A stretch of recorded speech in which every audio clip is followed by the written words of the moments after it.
আসসালামু আলাইকুম বন্ধুরা, কেমন আছেন সবাই? আমি শান্তা বলছি।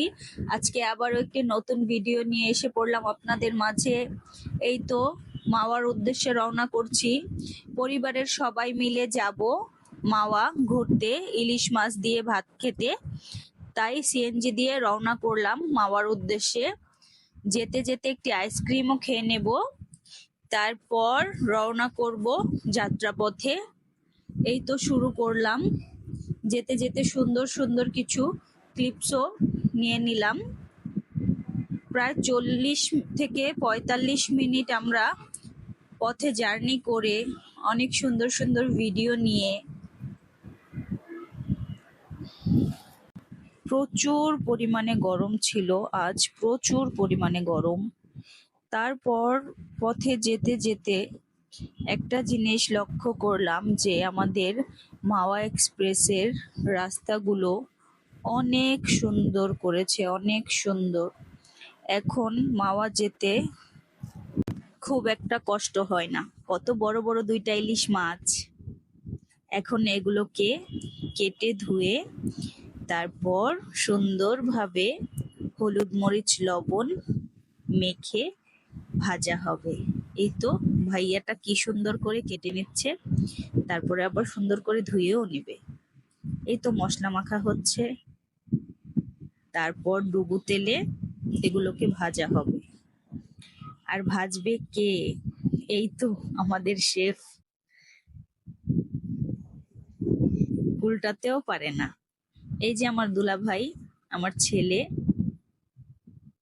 আমার ফ্যামিলির সবাই গিয়েছিলাম, আমার ভাগ্নি, আমি। লেজের ভর্তা হচ্ছে, লেজের ভর্তার ভিডিওটা নিতে পারিনি, যতটুকু পেরেছি। তারপরে তো টেবিলে সব খাবার সার্ভ করে দিল। এখন খাবারগুলো এনজয় করব সবাই মিলে। এই তো সবাই আছি, পরিবারের সবাই আছে এখানে, শুধু আমাদের পরিবার, আমার খালারা, আমার মামারা সবাই আছে। বেশ মজা ছিল, খুব এনজয় করেছি, খুব বেশি এনজয় করেছি আলহামদুলিল্লাহ।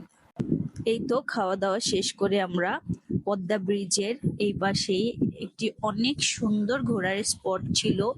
বসে নদীটাকে অনেক সুন্দরভাবে উপভোগ করার মতো সিচুয়েশন ছিল, যেটা না দেখলে বুঝতে পারবেন না।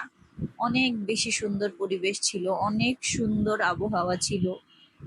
অনেক ঘুরেছি, অনেক এনজয় করেছি।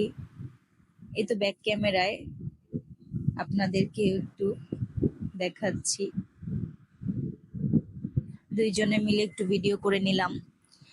তারপরে এই তো রাত হয়ে গিয়েছে, ওখানে রাত অবধি ছিলাম। এখন পরিবারের সবাইকে একটু দেখাই। এই তো পরিবারের সবাই ছিল না এখানে, আমরা 4 ভাগের 1 ভাগ ছিলাম। আমাদের পরিবার অনেক বড়, এই জন্য সবাই একসাথে যাওয়া হয় না। কেউ সময় পায়, কেউ পায় না। এই জন্য যে যে যার যার মতে ঘুরে ফিরে আসি।